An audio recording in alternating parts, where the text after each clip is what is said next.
Depois do recesso e ainda sob marcas dos atos do último dia 8, o Congresso retoma hoje os trabalhos com a eleição dos presidentes da Câmara e do Senado. Entre os deputados, Arthur Lira, que conseguiu reunir governo e oposição, é o favorito e deve ser reeleito com folga. No Senado, a disputa está entre Rodrigo Pacheco, que tenta a reeleição, e Rogério Marinho, do PL de Jair Bolsonaro. A votação é secreta, mas a gente consegue fazer uma apuração, né, Natália Pazzi, sobre como vai votar cada parlamentar. Bom dia para você. Oi, Carla. Bom dia para você, Sheila. Um feliz aniversário também. Um bom dia para quem está nos acompanhando. Expectativa é grande com essa retomada dos trabalhos no Congresso Nacional hoje. Inclusive, o atual presidente da Câmara, Arthur Lira, e do Senado, Rodrigo Pacheco, eles vão tentar a reeleição e são os favoritos até o momento. Como você destacou, Carla, as votações são secretas, o que pode, de fato, abrir margem para traições dos parlamentares. O Lira, ele não tem fortes concorrentes, ele deve se eleger com uma ampla margem de votos. Já Pacheco está enfrentando algumas resistências, dentro, inclusive, do próprio partido, e terá um concorrente que pode, sim, ameaçá-lo, o ex-ministro do governo Bolsonaro, Rogério Marinho. Até ontem, Pacheco contava com o apoio de 6 partidos, enquanto Marinho tinha o apoio de outros 3.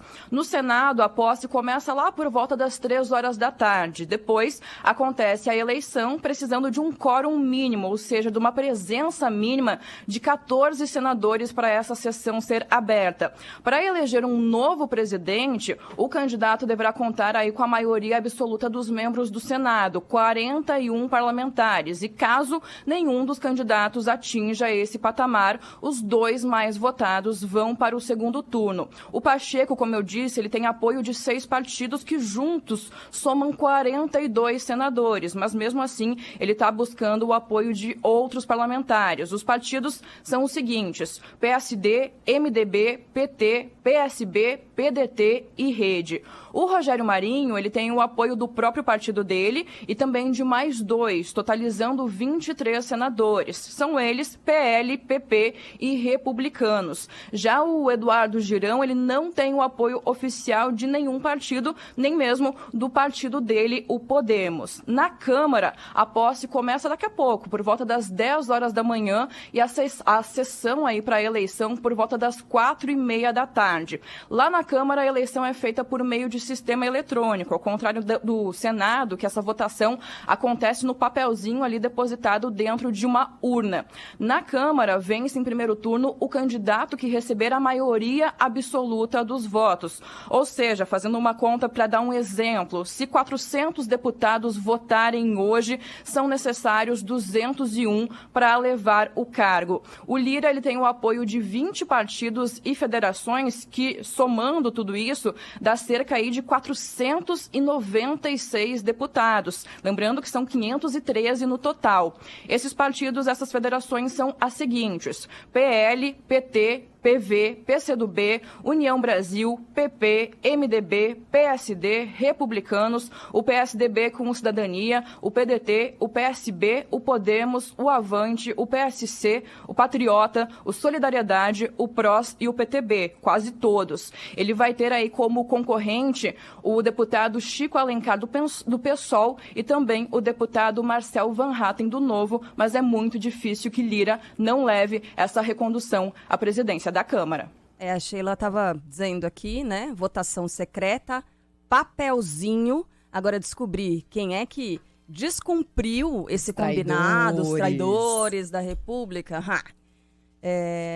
Mas eu achei interessante que a Natália disse, né? Falando sobre as alianças ali, o apoio, esse apoio em peso para Arthur Lira. Falou também, ainda da vantagem, né, do Rodrigo Pacheco, do Rogério Marinho, né? Essa disputa que começa a se acirrar. E Eduardo Girão, que não tem o apoio de ninguém. Que dó, né? Que deprê. Caramba. Muito deprimente essa candidatura, que é feita, na verdade, né, Natália? É mais para marcar posto. Ontem o Rodrigo Orengo falava sobre isso. É mais para que tenha um novo nome ali. Aliás, né, a gente assistiu muito isso durante a CPI da pandemia, por exemplo, que o parlamentar, quando ele se coloca nesses lugares, ele acaba aparecendo de alguma forma, né? Então não deixa de ser uma vitrine também para um candidato fake, porque é isso que é, né? Ele não tem chance de ser eleito presidente, então, no fim das contas, ele está só usando dessa vitrine aí. Inclusive, né, Natália, a gente deve ter ministros se licenciando dos cargos também para participar dessa votação. Você falou aí do apoio do PT, né, para o candidato Arthur Lira, para Rodrigo Pacheco também. Então, a gente deve ter esses ministros, nem todos são do Partido dos Trabalhadores, mas esses ministros também participando dessa votação, né? É isso, são 12 ministros do governo Lula que vão tomar posse hoje no Congresso, na Câmara e no Senado, e vão precisar se licenciar aí temporariamente dos cargos no governo. No Senado são, por exemplo, aí Camilo Santana, Flávio Dino, Renan Filho e Wellington Dias. Já na Câmara o número é um pouquinho maior. Temos Alexandre Padilha, a Daniela Carneiro, o Juscelino Filho, o Luiz Marinho, a Marina Silva, o Paulo Pimenta, o Paulo Teixeira e também a Sônia Guajajara. Todos esses que já foram empossados como ministros do governo Lula, mas que vão ter essa licença temporária aí, porque é uma medida utilizada pelo governo para garantir mais votos para esses candidatos que são apoiados pelo governo, pelo PT do presidente Lula. Ou seja, são mais votos aí garantidos para Lira e também para Pacheco. Depois, então, eles voltam normalmente aos trabalhos no governo Lula, voltando, então, a assumir o lugar aí como ministro. Vamos falar um pouquinho da formação aqui do Congresso. Esse novo Congresso que toma posse hoje é mais conservador do que o anterior, o que esteve durante o governo Jair Bolsonaro. No Senado, o PL até então dominava a casa com 14 parlamentares, mas o PSD, com as filiações de Mara Gabrilli e Elisiane Gama, vai chegar a 16 e, portanto, formar a maior bancada. MDB e União Brasil têm 10 senadores cada e o PT de Lula tem 8. Ao todo, o governo vai contar com 42 das 81 cadeiras. Para passar no Senado, né, qualquer emenda constitucional precisa de pelo menos 49 votos. Me corrija se eu estiver errada aqui nos números, tá, Natália? E na Câmara, o PL de Jair Bolsonaro é o maior partido, 99 cadeiras. Na sequência, aparece a federação formada por PT, PCdoB PT, PCdoB e a formação PV, obrigada, com 80 deputados. Depois vem o União Brasil com 59 parlamentares, o PP com 47, o PSD e o MDB com 42 cada um. Republicanos, 41, e a federação formada por PSDB e Cidadania, com 18. O PDT e a federação formada por PSOL e Rede, com 17 cada. Somadas, as bancadas com cargos no primeiro e segundo escalões do governo têm 223 dos 513 votos na Câmara e, para aprovar uma PEC, é necessário o apoio de pelo menos 308 parlamentares. Mais uma vez, Natália, o Centrão vai ser decisivo sempre nas votações, aparentemente, né?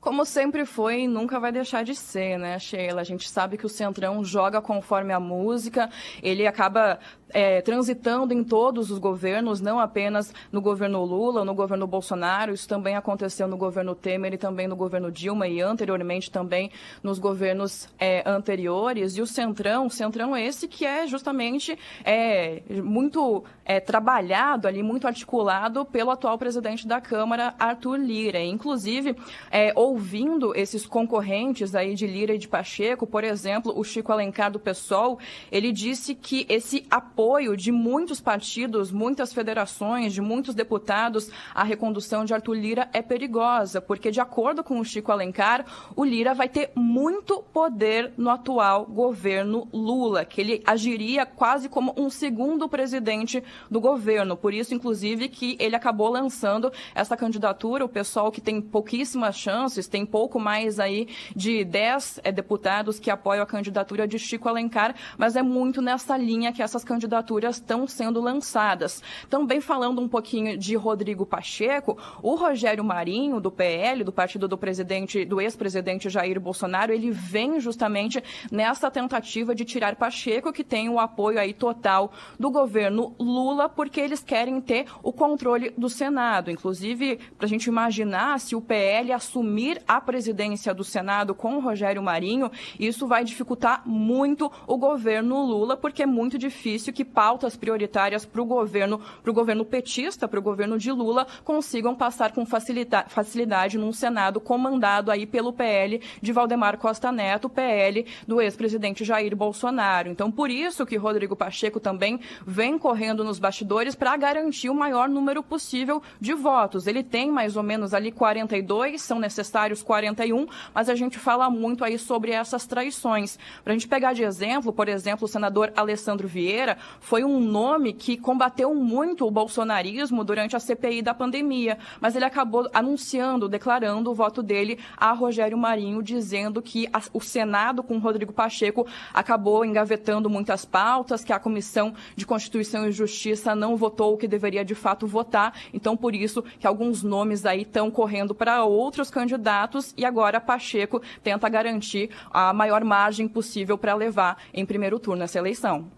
Natália, um outro ponto que a gente tem que observar também, nesta semana toda, né, é a segurança na esplanada dos ministérios. A gente assistiu no dia 8 de janeiro aquele episódio terrível que vai ficar marcado para a nossa história. A gente aprendeu muito com aquele episódio, a gente sabe o que observar nesse momento para garantir a segurança tanto do patrimônio, né, tanto dos prédios ali, dos 3 poderes, quanto das pessoas também. A gente deve ter segurança reforçada não só hoje, né, na esplanada dos ministérios, a gente deve ter um esquema todo especial nessa semana, né, Natália? E aí com o governo do Distrito Federal voltando a ser o responsável, né, pelas forças de segurança, porque aquela intervenção federal na segurança acabou ontem, né, Natália? Acabou ontem, sim, Sheila, e agora a gente volta, então, a ter um novo secretário de Segurança aqui no Distrito Federal, Sandro Avelar, que foi um nome batido o martelo ali por parte do governo Lula. A intervenção terminou ontem e hoje, então, o governo aqui do DF, da capital federal, volta a ter o controle sobre as forças de segurança. E essa segurança, ela já foi reforçada na esplanada dos ministérios desde o início da semana, quando a gente teve a visita do chanceler da Alemanha aqui ao presidente Lula. Uma parte da esplanada já estava fechada ali quando desce para o Congresso Nacional, para o Supremo Tribunal Federal, e a esplanada segue fechada, vai continuar inclusive fechada até amanhã, quinta-feira, pelo menos essa é a expectativa. Conta hoje com o policiamento de tropas especializadas, com o trânsito suspenso, e essa região também está sendo e vai continuar sendo monitorada aí com o uso de imagens de câmeras e também de drones, além desse policiamento que está nas ruas aqui da esplanada, na área central, principalmente nesses pontos, como, por exemplo, o Congresso Nacional e também o Supremo Tribunal Federal, para que nada saia aí do controle das forças de segurança, como a gente acompanhou no último dia 8 de janeiro. E a cobertura da imprensa, hein, Natália? Como é que tá? Estão os acessos, né, e toda a organização? Porque depois da posse, claro que a gente teve uma série de entrevistas coletivas que foram concedidas pelos ministros e outras autoridades, mas são os grandes eventos, né, agora do começo desse ano, tanto no Congresso Nacional, quanto também no STF. Daqui a pouquinho a gente fala de STF. Já dá para notar a diferença na cobertura, né, de um governo para o outro, de uma legislatura para outra? Dá sim, Carla, mas inclusive levando em consideração esses atos criminosos do dia 8, até o trabalho da imprensa acabou tendo um reforço de segurança ali também. Antes, em alguns locais, a gente não precisava passar por detector de metal, hoje já precisa, inclusive hoje no Congresso Nacional a gente vai ter que entrar pelo anexo da Câmara dos Deputados, a gente não vai entrar pela chapelaria ou por outra entrada mais principal aí em comparação aos anexos, vai ter que passar por todo um sistema de segurança, detector de metal, tanto nos nossos equipamentos, como também no nosso corpo, né? Passar por essa questão de detector para evitar que a gente carregue qualquer coisa que esteja proibida. A gente tem um credenciamento específico para hoje, independentemente ali do crachá que a gente tem da Câmara e do Senado, tem um específico para hoje, tem um holograma que é necessário também para entrada no plenário da Câmara dos Deputados, agora pela manhã. Então, tudo isso está sendo reforçado para que nada saia do controle das forças de segurança. No Palácio do Planalto, por exemplo, a gente continua sem as vidraças, né? Nem todos os vidros foram recolocados depois dos atos criminosos do dia 8, mas mesmo assim tem todo um controle de quem entra, de quem sai, tem que deixar nome, CPF. Então, o governo federal está tendo esse cuidado aí com quem está entrando e deixando também as dependências do Executivo.